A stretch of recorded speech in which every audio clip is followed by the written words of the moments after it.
How can I help you? Ano ba sa atin? Masakit yung dito ko. Dito, Upper back, neck? dito po sa next sa po. Ah, sige. Gaano katagal na? Buti na lang po ng months na 4 ganun. 4 months? Tagal na rin. Ano na yung mga ginawa mo para Ah, matulungan? pa-check lang po ako sa doktor. Oo, tapos puro gamot lang. Gamot lang po. Tapos di nang Yan, wala. Wala talaga yan. Usually, yung mga upper back neck issue, kasi naiipitan nga ng ugat, mechanical problem yan eh. You cannot fix a mechanical problem with chemical solution. Pangalan pa lang magkaiba na, di ba? Kung mechanical ang problema at mekaniko, sagot ni chemist. Kaya hindi nag-work yan. Sige, put your arms out this way. Mag-off cam lang muna ako, pero marinig pa rin nila ako. Don't let me push it down. Tigas mo to ha. Angat mo to. Bababa ako. Labanan mo. Taban mo lang. Ano, laban mo yan? Totoo. Legit. Legit. Yeah. Kasi wala siyang power. Oh. Tapos down tayong ganun. Sige, laban mo. Dude, wala kang power din. For a 24-year-old guy, dude, you're a 24-year-old guy. Dapat aminin. Okay pa yan. Eh. Mas masakit, ito o ito. hindi po. Kanan na. Sige. Ito, paulit-ulit na narinig na sa akin ngayon to kasi ang dami ganitong cases. Yung pinigaong yun, ang tawag doon ay muscle spasm. Yun yung muscle na tumigas. Ang tanong, ba't siya tumigas? Kasi pagod na siya. Ba't siya napagod? Kasi may mga muscles na hindi nagtatrabaho. So example, merong 10 muscle. Marami, pero 10 example natin. Yung 5 gumagana, yung 5 hindi. Yung 5 gumagana, pagod na to. Kasi siya na nagtatrabaho para suportahan yung likod mo. Ang mangyayari, para masuportahan yung likod mo, titigas ngayon siya. Depende kung saan mo kailangan. That's what we call muscle spasm.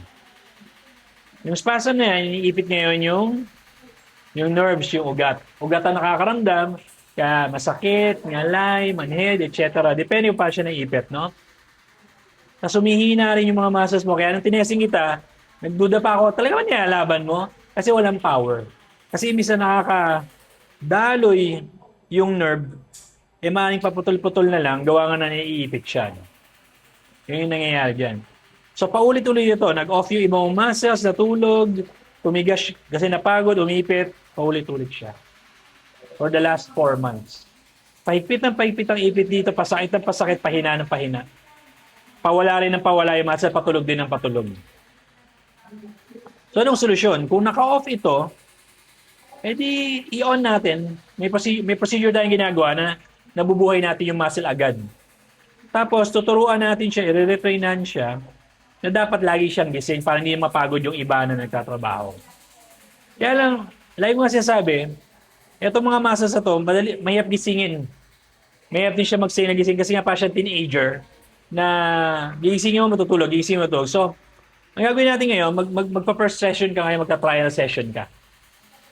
Ang hinahanap lang sa trial session, may magbabago ba kapag na-treat ka namin? Kasi at least pag nakita natin, uy, may nagbago. Ibig sabihin, pwede ka dito. Bagay yung program namin sa'yo. Kung wala nagbago, huwag na natin ituloy. Kasi when I say may nagbago, nakapansin tayo ng konting improvement. Hindi yung totally gumaling ha. Improvement lang hinahanap natin. Pag dumating yung point na, oy doc, okay, ang gandang paramdam ko, first session pa lang, may improvement na. Okay, ang next step is this. Twice a week, for the next 10 to 20 sessions. I-start muna tayo ng 10. So, nandito kami Saturday, Sunday, Monday. Pili ka lang kung anong araw ka pumunta niyan, 2 araw, no? Tapos, after ng 10 session, i-rating mo gaano kalaki na yung pagbabago, 1 to 100%. Kung sinabi mo, Doc, 80 to 90% na ako. Malaki na yung pagbabago, 80 to 90% na. Hanggang 10 lang tayo. Pag kulang pa, let's say 40%, 50%, tuloy pa. Importante yan, nagbabago at nag-i-improve. Yun yung next step kapag after ng first session mo, may pagbabago tayo nakita. Okay. May tanong ka ba doon? Any questions about that? Oh my God. Pero Wala naman, klaro naman. Okay. So, iyan na muna, i-first session na muna natin ngayon. Kasi after nun, kung okay, saka tayo proceed ng ganito. Kakusapin ka naman ni Aiko dun sa harapan about that, no? Alright, dude. Ako lang to. Galing ko lang to, ah. Sige, sige.